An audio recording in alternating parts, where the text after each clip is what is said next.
پر همدې موضوع بحث هم لرو. په بحث کې راسره د سیاسي چارو شنونکی عبدالجمیل شیرانی او د ښځو د حقونو فعاله فروزان داود صاحب په خپرونه کې ده. تاسو دواړو درنو میلمنو ته ښه راغلاست وایم. ستړي مه شئ، ښه راغلاست خپرونې ته. پیل به له تاسو څخه وکړم اغلی داود صاحب. د ملګرو ملتونو عمومي منشي وروستۍ ادعا وروستۍ څرګندونې د ښځو د حقونو په تړاو څنګه ارزوئ؟ بسم الله الرحمن الرحیم. هر څه نه د مخه تاسو ته محترم میلمه ته او محترم لیدونکو ته سلامونه وړاندې کوم. د ښځو وضعیت په فعلي شرایطو کې افغانستان کې واضح دی. اصلا موږ نشو ویلی چې زیات پې بحث وکړو یا دا ووایو چې څه وضعیت کې دی. طبیعي ده چې یو ناخوالی او ډېر خراب وضعیت کې دی. نه یوازې دا چې د ښځو وضعیت په ښه حالت کې نه دی، بلکې افغانستان کې د ښځو وضعیت سبب شوی چې په مطلقه په ټوله ټولنه باندې منفي تاثیرات پرېښي دي. اسلامي امارت بیا ادعا کړې چې نه د اسلام تر بل هر وخت اوس په افغانستان کې د شریعت په چوکاټ سره برابر د ښځو حقونه خوندي دي. موږ هغه وخت ویلی شو چون افغانستان یو اسلامي ټولنه ده. هیڅ وخت افغان ښځې د اسلام د چوکاټ نه اضافه حقوق نه غواړي، اما موږ هغه وخت ویلی شو چې د افغان ښځې حقوق د اسلامي چوکاټ تر لاندې محفوظ دي، چې موږ د اسلامي چوکاټ په اساس باندې د ښځې حق ورکړی. نن ورځ موږ ښځې د هیڅ نوع خپل حقوقو نه برخمنې نه دي، نو موږ څنګه دا ادعا منلی شو؟ ښځې هغه ښځې چې اصلا دوی سرپرست نه درلوده، په 40 کلو جنګو کې زیاترینه قرباني په افغانستان کې ښځو ماشومانو ورکړې ده. اما نن ورځ موږ اکثریت کورنۍ دي چې هغوی نارینه اصلا سرپرست نه لري، او همدغه ښځې به چې سبب دی وي چې دوی خپلې کورنۍ ته نفقه راوړله. اما نن بدون د کوم دلیل نه دوی د کورو د دروازو تر شا ناستې دي، حتی د دې توانایي نه لري چې د خپل اولاد نفقه لاسته راوړي. په همدغه شکل باندې کومه حقوق چې دوی ته اسلام ورکړي هغه حقوق دوی ته نه ورکول کیږي. د تعلیم، د تحصیل، د ځان پیژندنې دروازې په دوی باندې بندې دي. یعنې د اسلامي امارت دغه ادعا سمه نه بولئ؟ نه، د ښځو په حق کې اصلا دغه ادعا سمه نه بولو، ځکه هغه وخت موږ دغه ادعا سمه ګڼلی شو چې افغانستان کې ښځې د خپل حق نه برخمنې وي، البته اسلامي او شرعي حقوق چې متاسفانه دواړه نه دي. او زموږ توقع د اسلامي امارت نه همدا ده چې څرنګه چې دوی وایي باید په عمل کې دوی ښځو ته خپل حقونه ورکړي او ښځو ته هغه فعلي وضعیت چې ورسره لاس او ګریوان دي دوی ته د نجات لاره پیدا شي. مننه اغلی فروز داود صاحب. شیرانی صاحب له تاسو هم پوښتم د ملګرو ملتونو د سرمایشي وروستۍ څرګندونې تاسو څنګه ارزوئ؟ نوموړی اندېښمن دی چې په افغانستان کې ښځې منزوي شوي دي. بسم الله الرحمن الرحیم. تاسو ته درنې خورې او درنې خور ته سلامونه، او د ټولنیز ټولو لیدونکو او اوریدونکو السلام علیکم و رحمت الله وبرکاته. راځو دو ته چې د افغانستان کې د ښځو د حقوقو په هکله دغه مسله بیخي ډیره جنجالي شوې ده او ډیره زیاته تر بحث لاندې وي. متاسفانه چې هغه نړیوال چې کوم حقوق د ښځو دپاره غواړي هغه دوی دغه د اسلامي اصولو یا د اسلامي طرز العمل څخه یا خبر نه دي یا په هغه چوکاټ باندې دوی سترګې پټوي، په طرز العمل باندې، په هغه اصولو باندې چې په نړۍ کې، په اسلامي ملکونو کې، په افغانستان کې، په هر ملک کې چې هغلته مسلمانان اوسیږي او د اسلامي ټولنې ارزښتونه او اسلامي کلتور ورته یا ورڅه خبر نه دي، او که ورڅه خبر هم دي ورڅه په دې باندې دوی سترګې پټوي. دوی غواړي چې هغه حقوق چې په غربي نړۍ کې یا په نوره نړۍ کې د ښځو دپاره مهیا دي یا برابر دي، یعنی هلته دوی داسې غواړي چې د ښځې او د نر ټول حقوق د مساوي وي پر هر لحاظ باندې. نو راځو دې ته چې په افغانستان کې د اسلامي چوکاټ کې له کومه خبرې چې اسلامي امارت کړي دي او د ښځو په هکله تر یو حده پورې هغه حقوق چې اسلام ورته ورکړي دي او اسلام ورته قایل دی، نو اسلامي امارت به هم په دې باندې قایل وي. ځکه که اسلامي امارت په دې باندې قایل نشي او دغه حقوق چې الله پاک ورکړي دي نو هغه حقوق که دوی ورنه کړي ښځو ته نو بیا خو دوی خپله تر سوال شیرانه لاندې صاحب خو اسلامي امارت ادعا کوي چې نه دوی دغه حقوق ورکړي او تر بل هر وخت اوس د شریعت په چوکاټ کې د ښځو حقونه په افغانستان کې خوندي دي. حال دا چې په کراتو د نړیوالو لخوا نه هم دغه نیوکه موجوده او په کور دننه هم تر ډېره غوښتنې دا دي چې نه دغه شرایط په سمه توګه نه دي عملي سوي. بیا دغه ادعا د څه په اساس کیږي چې دغه شرایط د شریعت په چوکاټ کې برابر سوي؟ ګورئ تاسو فکر وکړئ دغه د امیر المؤمنین فرمان چې د ښځو په هکله یې ورکړی او اشپزمدایي فرمان هغې کې ګوره اوس ګوره د تعلیم حق هم د ښځو نه اخیستل شوی نه دی. ګوره دغه تعبیرونه چې کیلي خلک کیلي از موږ سیاسیون یې کوي از موږ بعضې رسنۍ کوي هغه داسې وي چې د ښځو څخه د تعلیم حق اخیستل شوی دی. در حال ګوره چې د تعلیم د حق اخیستل او ماتلول دا ډېر غټ فرق لري. دا د یو څو وخت دپاره د یو څو میاشتو دپاره د یو څو وخت دپاره معطل شوی دی نه اخیستل شوی.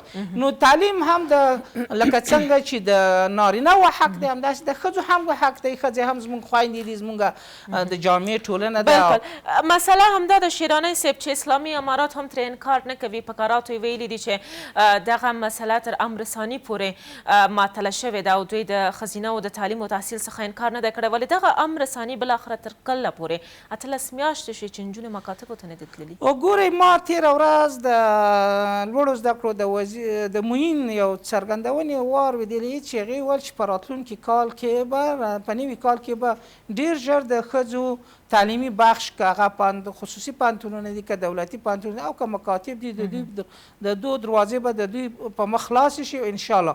ګوره راځو دغه د تعلیم وخت او زمان دا په یو څه وخت پورې ضرورت دی ځکه چې دغه اسلامي ټولنه ده کلتوري ټولنه ده سنتي ټولنه ده په دې کې او بل د افغانستان اسلامي امارت یو نوپایه حکومت دی. په دې دپاره موږ باید یو څه وخت شیرانه صاحب اوس دلته نیوکه دا موجوده ده چې د تیر نظام په تعلیمي نصاب کې او تحصیلي نصاب کې څه داسې غیر اسلامي و چې اسلامي امارت دې ته اړ کړلی سو چې د نجونو درس او تحصیل دې پرې ودروي؟ ګوره تر ډیره حده پورې خو د زمونږ نصاب کې څه مشکل نشته دی. زمونږ پخوانی نصاب او زمونږ درنې خویندې پخوا هم په حجاب کې وي پخوا هم د استثنا په د ګوتو په شمار باندې بعضې خویندې که زمونږ له حجاب نه مراعاتوي له اسلامي اصولو ته غاړه نه ږدي. د هغې ما په بار بار د خبره په رسنیو کې کړې ده چې د ښځو د تعلیم بندول دغه د حل لاره نه وه.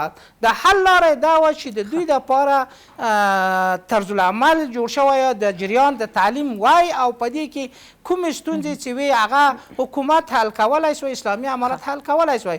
ګورې د حکومت چې کله د یو وګړو د افغانستان د وګړو په دوی باندې حکومت کوي هغه نو نرو ښځو دپاره به دوی د کار زمینه برابروي د تعلیم زمینه به برابروي د اشتغال زمینه به برابروي. نو همداسې زموږ خویندې هم په دې باندې مکلفې دي چې دوی دپاره د کار زمینه هم برابره شي د تعلیم زمینه هم برابره شي. انشاءالله چې راتلونکي کې زه خو امیدوار یم چې د تعلیم زمینه به په راتلونکي کال کې به د دوی په مخ باندې د مکتبونو او د پوهنتونونو دروازې خلاص. مننه شیرانه صاحب بیرته درګرځم. اغله داود صاحب تاسو د شیراني صاحب خبرې هم واورېدې. تر دې دمخه د اسلامي امارت د لوړو زده کړو وزارت له لوري نه کومې څرګندونې چې د تحصیلي نصاب په تړاو د تحصیل د نجونو د تحصیل په تړاو سوي وي چې دوی په داسې یوې جامع طرحې باندې کار کړی چې په اساس به یې ټولې ستونزې حل کړلی سي او بیا به دغه ستونزې رامنځته نه شي.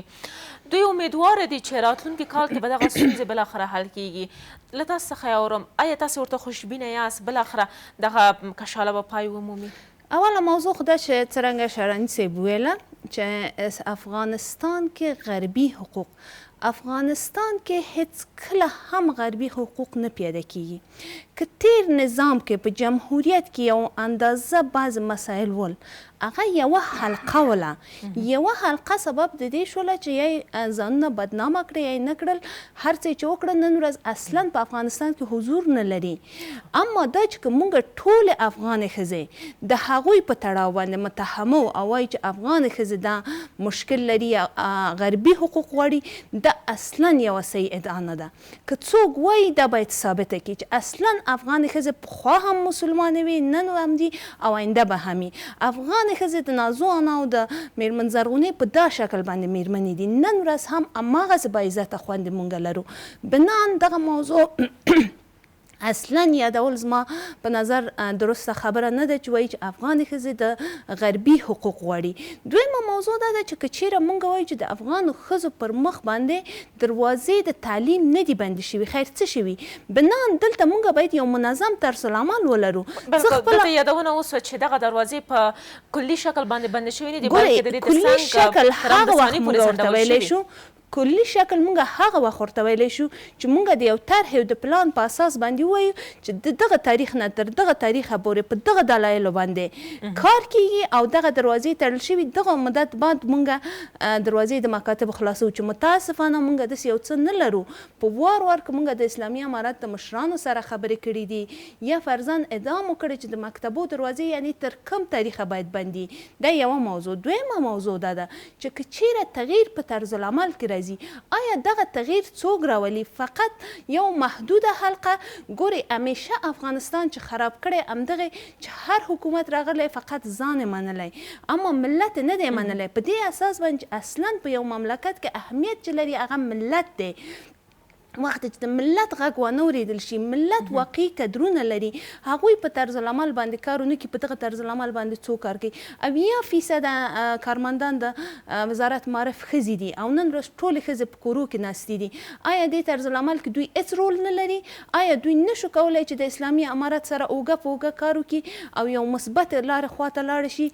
دویمه موضوع دا ده یو منظم چاپېریال علت چې اسلامي امارت په کراتو دویمه موضوع دا ده نن ورځ د سخت ترین فقر سره زموږ خویندې او اطفال مخامخ دي. آیا د هغه کورنۍ نه تاسو باخبر یاستئ چې په ورځو هغوی د خوراک ډوډۍ نه لري؟ دلیل چې دی هغوی ښځو یا ما څرنګه چې مخکې ویله دوی سرپرست نه درلوده، دوی خپله کار کو یا فرضاً خیریه مؤسسات ول، مؤسسات فعالو دوی سره یو څه همکاري کوله. آیا نن ورځ دغه وضعیت چې په ښځو باندې راغلی دی د دغه جوابګوی څوک دی؟ آیا اسلامي امارت دی که بل څوک دی؟ ځکه نن ورځ د مملکت حاکم حکومت اسلامي امارت دی. څرنګه چې دوی ادعا د یو شرعي حکومت کوي، په شرعي حکومت کې وایي حتی که یو ماشوم وږی ویده کېږي نو مسؤلیت د امیرالمؤمنین دی. آیا په زرهاو کورنۍ نن ورځ په افغانستان کې وږي نه ویده کېږي او سهار دپاره اصلا څه نه لري؟ نن ورځ افغانستان داسې یو حالت کې دی چې د افغانستان د خلکو نه بدون د اقتصادي بدون د ډوډۍ د خوراک نه نور هر څه ایر دي. نو آیا دا د دوی حق نه دی که حق فقط مونږ بیا هم د جمهوریت د دوران غوندې یو محدودو خلکو ته وایو؟ ګورئ د جمهوریت یوازینی مشکل او همدا چې ملت سبب د دې چې کله دوی فرار وکړه ملت پې ډېر زیات خوشحاله شو. دلیل یې څه چې دوی د ملت هېڅکله غږ وانه اورېده او تل خپلو منافعو ته نظر وکړه. نن ورځ موږ د امارت اسلامي نه د سیاسي شلونکو نه چې حد اقل غږ یې اورېدل کېږي د خپل همدغه ورونو نه غوښتنه دا ده چې راځئ دغه واقعي دردو ته توجه وکړو. دغه د همدې مملکت ملت دی. ګورئ که نن ورځ دغوی خدای نخواسته اقتصاد بدترین شی دی په یو جامعه کې، د هغې پسې پوهنه رڼا ده. که چیرې موږ رڼا خوا لاړ نه شو معلومداره چې موږ ظلمت و تیارې خوا روان یاستو نو راځئ دغه ملت دغه بدبختۍ ګودال ته مور غورځوئ. بیرته درګرځم. شیراني صاحب د 1401 تعلیمي کال پیل د مخه داسې ویل کېدل چې د نجونو مکاتب به پیلیږي، ولې د حمل دویمه نیټه هغه ورځ وه چې د نجونې یو ځل بیا ناامیده بیرته خپلو کورونو ته وګرځول شي او تر شپږم ټولګي پورته دغو نجونو ته اجازه ورنه کړل شوه چې دوی خپلو مکاتبو ته لاړې شي. اوس بیا داسې یو خوشبیني موجوده ده چې د راتلونکي تعلیمي کال کې به دغه ستونزه حل کېږي، نجونې به هم پوهنتونو ښوونځیو ته ځي.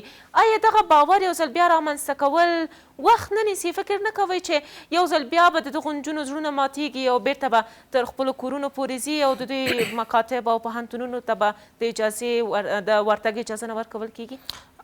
ګورئ خورې دغه د مونږ تاسې مسلمانان یو بیا اسلامي اصولو باندې عقیده لرو نو مونږ باید ناامیده نه سو، هېڅکله ناامیده نه سو. همیشه دپاره موږ امیدوار اوسو او هغه ستونزې مشکلات چې د ښځو د تعلیم په هکله د ځنډ سبب شوي دي انشاءالله دا ستونزه به حل کیږي. د ستونزې د حل کولو لپاره اسلامي امارت مجبور دی، مکلف دی. ځکه ګوره کمې خور چې مخکې اشاره وکړه چې د امیرالمؤمنین مسؤلیت دی. ګورئ تاسو فکر وکړئ چې دغه تېره ورځ به تاسو د کندهار یو راپور اورېدلی وي چې هغه زمونږ هغه بعضې خویندې خورګانې چې د فقر له وجې ګدایي کوله، هغه مشکلات و اقتصادي مشکلات و تاسې ولیده چې تېره ورځ دغه عملي کار پیل شو په کندهار ولایت کې او د دوی د حل ستونزو د حل کولو دپاره منظم د سرې میاشتې لخوا نه معاش ورته تعیین شو 15,000 هرې کورنۍ ته تقریبا، او په راتلونکي به انشاءالله دغه کار په ټولو ولایتونو کې ثبت و راجستر وي او هیڅوک به ګوره د افغانستان اسلامي امارت دل نه دی چې یوازې داسې فکر وکړي د یو چا د نظر نه د امیرالمؤمنین نه داسې غوښتنه کړې وه چې هغه خویندې چې په افغانستان کې مثال د دوی په کور ناستې دي او معاشونه اخلي، یو دا نظر و چې دا چا ورکړی و د ورته چې د معاشونه که په دوی نه یعنې معطل سي یا وځنډول سي یا بیخي قطع سي، امیرالمؤمنین ورته ویل چې دا خو د دوی خپل حق دی، د دوی معاشونه دي. زه کوشش کوم چې په افغانستان کې زموږ ټولو خویندې ته چې په کور ناستې وي که په کار کې وي زه د هغې دپاره معاشونه حواله کړم ځکه دا زموږ مسؤلیت دی. نو ګوره دوی چې یو وار ادعا کوي د اسلامي امارت، نو بیا به د امیرالمؤمنین او حضرت عمر رضی الله تعالی عنه په تګلاره باندې دوی تګلاره کوي، دوی به د خویندو د ورونو دپاره د ټولو دپاره علسویه کار کوي. شیراني صاحب دلته بیا یو ادعا بله دا هم موجوده ده چې د دغو بشري مرستو په پایله کې افغانستان او د دې ترڅنګ د افغانستان وګړي تر ډیره تیارخواره مخته سوي دي، ولې باید د دغو وړتیاو څخه ګټې وانخیستل سي؟ په ښځینهو کې هم ډیری کدرونه موجود دي، ولې د دغو کدرونو څخه ګټه نه اخیستل کیږي؟ حال دا چې دوی په کور کې ناست دي، په کور کې معاشونه ورکول کیږي، فکر نه کوئ چې دا خپله هم یو ضعف ښکاره کوي؟ ګوره دوی داسې نه وایي چې موږ د دوی د کار مخالف یو، موږ د دوی د سره د تعلیم مخالف یو. ګوره دوی وایي چې موږ هغه بستر داسې بستر جوړوو انشاءالله چې بیا به زموږ دغه خپلې درنې خویندې په دې باندې راضي وي. تاسو به موږ تاسو به یو ورځ د دې شاهدان یو انشاءالله چې ډېره نږدې به وي چې یو داسې بستر به برابر وي چې ان به د کار زمینه ښځو ته برابر وي، ان به د تعلیم زمینه برابر وي. اوس شیراني صاحب دلته یو برداشت د اسلامي امارت د بیا ځلې واکمنېدو د مخه دا موجود چې د ښځینهو تېرې 20 کلنې لاسته راوړنې پکې ضایع نه شي. اوس ورځ تر بلې دا چې ښځې پکې محدودې کېږي، هغه اندېښنې ورځ تر بلې راپورته کېږي، هغه اساسي ستونزې فکر نه کوئ چې که دلته شرایط هم یوازې دا وي چې باید یو ښه بستر رامنځته شي د ښځینهو د کار کولو دپاره، د دوی تحصیل او تعلیم دپاره، هغه عمده دلایل هغه ستونزې باید دانه په دانه په ګوته سي تر څو چې ملت په دې پوه شي چې نه د اسلامي امارت هغه طرز العمل هغه تګلاره د ښځو پر وړاندې پخوانۍ نه ده بلکې تغییر یې کړی. ګوره تغییر خو یې ځکه کړی دی، تاسو فکر وکړئ په تېر امارت کې تاسو فکر وکړئ چې 15 کاله د امارت په دوره کې ټول مکاتب ټول هر څه د ښځو په مخ بند وو، پوهنتونونه بند وو، او مثال له خبرې دوی نه شوی کولی چې شپږم ټولګي په لوړې زده کړې وکړي او نو داسې په اداراتو کې د دوی کارونه بند وو. نو اوس خو ډېر تغییر دی.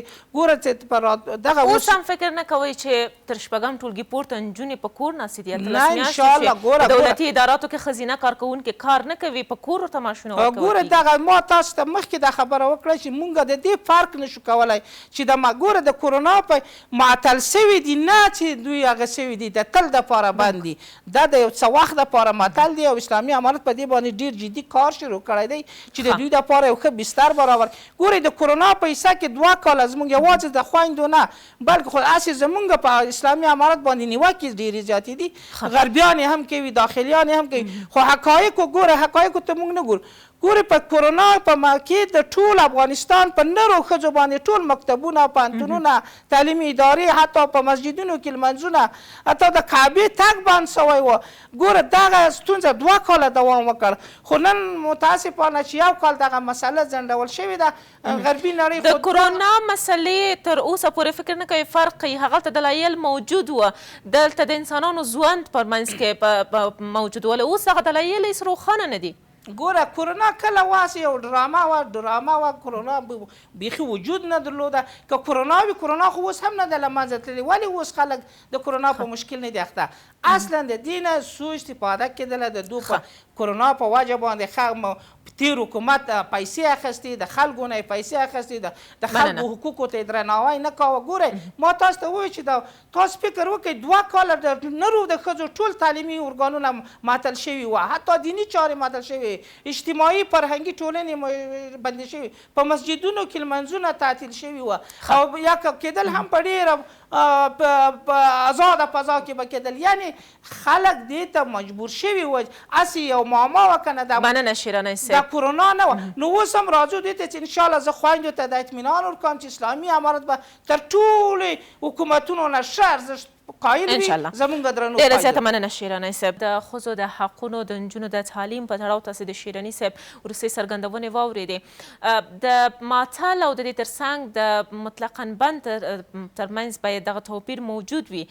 شیراني صاحب یادونه وکړه چې دا تر امر ثاني پورې بند دي، نه دا چې اسلامي امارت او یا هم د اسلامي امارت د چارواکو له لوري نه د مخالفت موجود وي د نجونو د تعلیم او تحصیل په برخه کې. اوله موضوع خو دا چې هیله او امیدواري او توکل په الله باندې همدغه سبب دی چې مونږ ژوند کوو، مونږ مبارزه کوو. که چیرې مونږ هیله ونه لرو نو هغه ورځ شاید زمونږ ژوند ختم وي. اما راغللو په دې حصه کې چې ماتل تر په حساب بند پورې تفاوت مونږ هغلته تفاوت قایلیدلی شو، څرنګه چې شیرین صاحب اشاره وکړله چې 2 کاله په کرونا په دلیل باندې افغانستان کې تعلیمي ساحې بندې شوې، دا مونږ منو. اما هلته یو دلیل موجود و، د انسان د ژوند خطر موجود و او د ژوند د بقا دپاره هر حالت کې انسان ضرورت لري چې باید شیراني صاحب وایي کرونا اصلا وجود نه درلود.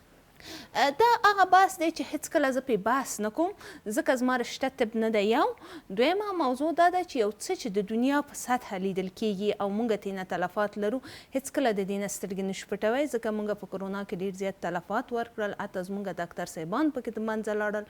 دا سمه ده چې نن ورځ هم کرونا شته، اما هلته موضوع مشخصه شوه چې تر څو چې واکسین جوړیږي، چې نن ورځ ماشاءالله زه فکر کوم کم فیصدي د اتباع د افغانستان به چې دوی به واکسین نه ترلاسه کړی.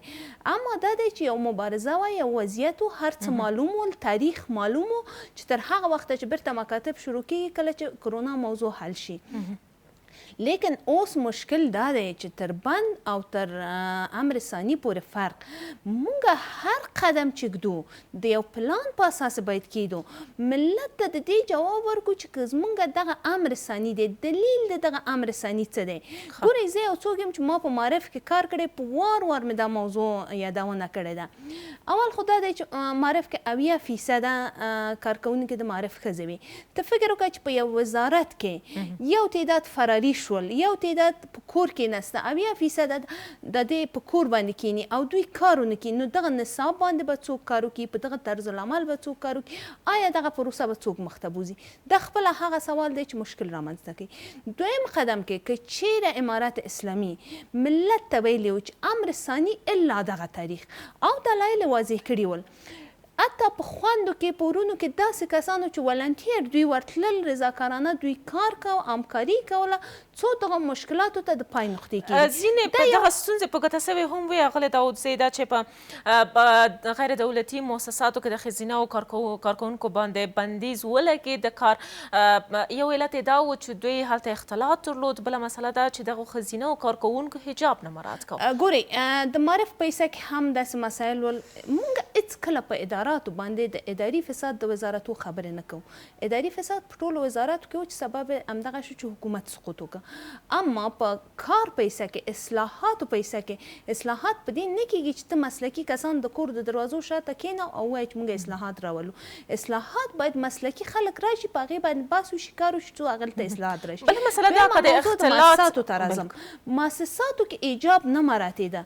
هېڅ ټولنه نه ده چې کاملا هغه اصلاحي. ګوره زمونږ پیغمبران په دې باندې موافق نه شو چې مطلق ټول ملت اسلام ته راوړي یا خپل د زمان توحید کلمې ته راوړي. بنا نن مونږ چې رعیت یاستو څنګه توقع د دې لرو؟ یو. دویمه دا ده چې افغانستان کې 40 کاله جنګ تیر شوی، آیا مونږ توقع لرو چې 40 ورځو کې هر څه اصلاح کړو؟ دا اصلا امکان پذیر نه دی. اما که په دې شکل غواړو چې اصلاح کړو چې هغه اصلاح خلک هم چې دي په هغوی هم مونږ دروازې وتړو او هغوی هم د کورو په کونج کېنو، نو اصلا دلته اصلاح نه راځي. ګورې امارات اسلامي ته په شروع کې مونږ یو پیشنهاد درلوده چې په افغانستان کې مونږ ډېر ښه کدرونه په ښځو کې لرو، علماوې ښځې لرو، دوی د یوه کمیټه یوه شورا جوړه کړي د ښځو تر عنوان لاندې چې خپله همدغه ښځې سبب د دې شي چې هغه ساحاتو کې چې ښځې ایجاب نه مراعاتوي، هغه ساحاتو کې چې ښځې مشکلات لري، هلته ښځې ورسره مقابل شي، د دوی د مشکلاتو په حصه کې دوی ته توسعه وکړي او دوی سره د اصلاح په حصه خلک کار وکړي. بلکل یوه نیوکه همدا هم موجوده ده اغلی داودزی چې که مسله د اختلاط او یا هم د حجاب نه مراعات کولو ولې فرمان د حجاب د مراعاتولو د پوهاوي دپاره صادر نه شو دا چې کارونه بند شول. مهمه خبره همدغلته ده. زمونږ دغه طرحه چې مونږ اسلامي امارات ته وړاندې کړله تل پې تاکید لرو، د مشرانو سره پې خبرې وکړې چې دغه موضوع مونږ د حل لره هر مشکل که هغه کوچنی که وړوکی مونږ کله چې غواړو چې په یو ټولنه کې اصلاح راولو اولین قدم کې مونږ د عامه پوهاوي پروګرام باید ولرو چې دا مطابق د شریعت او د اسلام هم دی.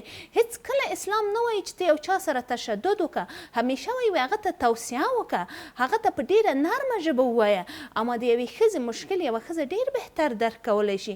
نو په همدغه اساس باندې نظر دی ته چې خویندې په مطلق شکل په کورونو کې کېنول شولې او مطلق شکل باندې دوی ته دا موضوع شوه چې خویندې حجاب نه مراعتوي.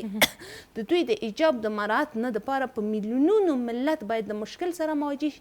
دا د حل لاره نه وله، اما د حل لاره یې همدا وه چې باید هغه خویندو ته چې توانایي درلوده، هغه خویندې چې دې خاورې ته ژمنې دي، هغوی سره همکاري شوله، هغوی ته زمینه دې مساعده شوه چې سبب د اصلاح د نورې شوي. مننه آغلی داودزی. شیراني صاحب ولې عامه پوهاوی ترسره نه شو د ښځینهو په برخه کې که د علت او دلایل اختلاط او یا هم حجاب و؟ ګوره د امر بالمعروف وزارت ایجادېدل د خپله یو توصیه ده، یو دا د همدې دپاره جوړ سو تاسیس سو چې د خلکو ته عامه پوهاوی ورکړي از زموږ خویندو ته زموږ وروڼو ته د اسلام د اصولو باندې. ګوره دغه امر بالمعروف وزارت خو امر بالمعروف وزارت خپله ماله حتی د وزیر صاحب له خولې نه اورېدلي دي د جګپوړو چارواکو د امر بالمعروف د وزارت چې موږ په داسې یو طرحه باندې کار کوو چې زموږ په وزارت کې زموږ د خویندو څخه له یو معینیت له یو لوی ریاست جوړ کړو چې زموږ خپل هغه علما خویندې چې هغه په دیني علومو کې مثال زده کړې لري، لوړې زده کړې لري، ته ماسټرۍ ته ساتي، ته دکترا ته ساتي، همداسې لیسانس خویندې موږ ولرو. نو هغې خویندو ته موږ داسې یو چوکاټ یو داسې طرز العمل باندې کار کوو چې زموږ خپله اوس ګورئ دوی وایي چې موږ په دې خوشحاله یو چې زموږ خپله خویندې زموږ د خویندو دپاره متعصبینې جوړې سي او د هغې دپاره توصیه وکړي. او بل ګورئ دغه بلبوردونه تاسې وګورئ د کابل په ښار کې د حجاب په هکله باندې دوی له ډېره وخته دغه کار شروع کړی دی، په دې باندې کار روان و او په دیوالونو باندې لیکنې کېدلې، همداسې اشتهارونه ځړېدل د حجاب په هکله باندې او خویندو ته د حجاب طریقه او اصول ښودل کېدل. نو ګوره اوس مسله دا ده شیراني صاحب چې که دغه فرمان په بهرنیو مؤسساتو کې د ښځینهو د کار په بندیز په تړاو نه بلکې یوه خبرتیا دوی ته ورکړل سوې وای که حجابونه یا هم اختلاط مراعات نسي بالاخره اسلامي امارت به داسې یو ګام پورته کوي، ځکه چې د دغه فرمان نه وروسته هم په افغانستان کې اقتصادي ستونزې ډېرې شوې او د دې ترڅنګ د نړیوالو لخوا نه هغه شرایط لا پسې ډېر سول چې د رسمیت پیژندنې او د تعامل دپاره اسلامي امارت یې ورته نږدې کولی سول. دوی وایي چې اسلامي امارت وایي چې موږ تقریبا 15 14 میاشتې دوی ته وخت ورکړ. د همدغه له اولې ورځې چې کله اسلامي امارت منځته راغلی د کابل یې فتحه کړ، د کابل یې ونیوله، د کابل ته داخل شوه، له هغه له ورځې نه موږ ان خارجي مؤسساتو ته ان داخلي مؤسساتو ان دولتي اداراتو ته دا وخت ورکړ چې تاسې ځانونه اصلاح کوئ، د حجاب سره برابر کوئ. ګورئ څه کال په تاسو په فکر وکړئ په دې کې نو دوی موږ وایو چې دوی وغوښتل چې ګوره په پارکونو کې دوی لارې جدا کړي، په مثال د خبرې په پانتونونو کې دوی لارې جدا کړي، خو دوی وایي چې باوجود د دې چې موږ دغه طرز العمل هم جوړ کړ، د تګلاره هم موږ جوړ کړ، دوی هغه اصول چې کوم اسلام د ایجابوي هغه دوی نه مراعاتوي.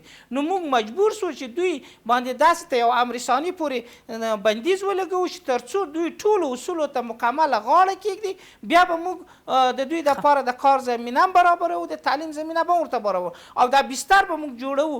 ګوره دوی داسې وایي چې موږ کوشش کوو چې د دوی دپاره ترانسپورټیشن جدا سي، د نجونو دپاره ګوره مؤسسات کولی سي. ګوره مؤسسه زموږ یو خور ته 2,500 ډالره معاش ورکولی سي، یو محرم ته دوی معاش نسي ورکولی، 200 ډالره 100 ډالره چې دوی محرم دوی ترانسپورټیشن نسي ورته جدا کولی، دوی ان دفترونه ورته جدا کولی سي، ان ترانسپورټیشن ورته جدا کولی سي، ان دغه لار ورته. ما په خپله په ولسوالیو کې لیدلي چې زموږ یوه خور به له 10 12 15 نامحرم محرمو خلکو سره په یو موټر اوس کې مسله دا ده شیراني صاحب ډېری دغه ښځینه محرم نه لري، دوی خاوند نه لري، دوی خپله سرپرسته کوي د کورنیو، دوی سره څه ډول محرم باید هلته خو استثناءات دي ګوره دا خو داسې نه چې ټولې داسې دي ګوره که موږ دې ته فکر وکړو ولا چې زه د دې نه خبر یم زه خپله خبره چې زموږ په مؤسساتو کې هغه خویندې کار کوي چې هغه ان سرپرست لري او ان خاوند یا یې ورور یا یې پلار په دولت کې هم په جګو معاشونو باندې کار کوي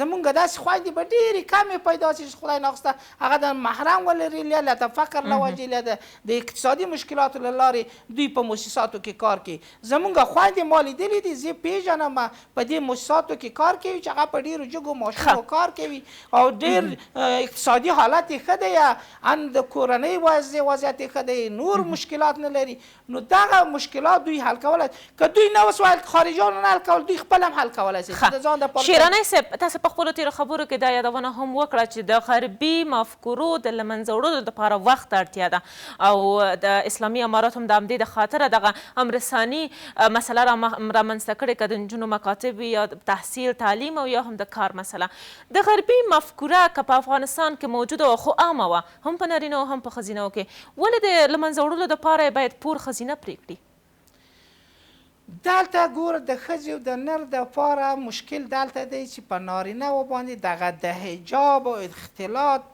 دغه مسله د ښځو او د نرو په مابین کې یو غټ توپیر دا و چې د ښځو یو مخیزه په اوله ورځ دوی نشوی کولی چې په یوه ورځ یا په میاشت کې دوی دغه ټول مشکلات حل کړي نو د دوی دپاره دغه زمینه برابره شوه وخت ورکړل شو چې دوی به انشاءالله موږ به که په مؤسسات وي موږ به دا په منو که داخلي وي که خارجي وي او که په شیراني صاحب اداراتو که په لنډو کې دا راته ووایي که بل اخره وضعیت داسې دوام ولري پایلې به څه شی وي ډېر لنډ انشاءالله چې وضعیت رو به ښه کېدو دی انشاءالله زه د اطمینان ورکوم خویندو ته او که وضعیت همداسې بیا زموږ د اقتصادي وضعیت به هم خرابېږي سیاسي مشکلات به هم زیاتېږي د نړیوالو لخوا به انزوا خواته هم ځو نو که داسې خو زه په دې معتمد یم باورمند یم چې انشاءالله وضعیت به ورځ ته بلې کېږي او راتلونکي به زموږ خویندې په ډېر ښه آرام بستر کې تعلیمي ادارو ته ځي او د کار زمینه به ورته برابره اغلې داود زی له تاسو نه هم په پای کې د تاسو نظر اخلم که بالاخره وضعیت دغسې د دوام ولري پایلې به څه شي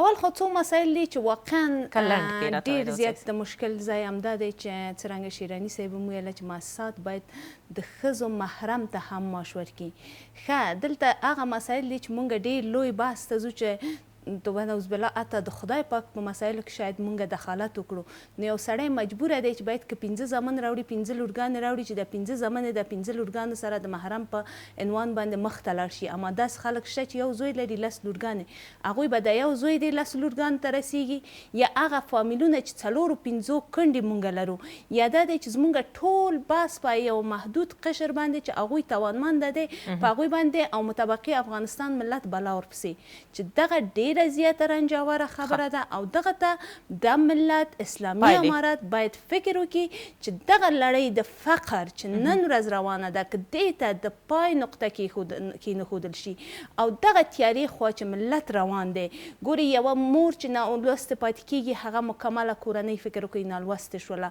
د جهالت خواته لاړله راځئ د خدای دپاره دغه وضعیت په افغانستان کې ذاتي خاتمه ورکړو که نه ډېرې بدې پایلې ډېره زیاته مننه کوم د سیاسي چارو شنونکی عبدالجمیل شیرانی او د ښځو د حقونو فعاله فروزان داودزی له تاسې دواړو نه نړۍ مننه چې په خپرونه کې مو ملتیا راسره وکړه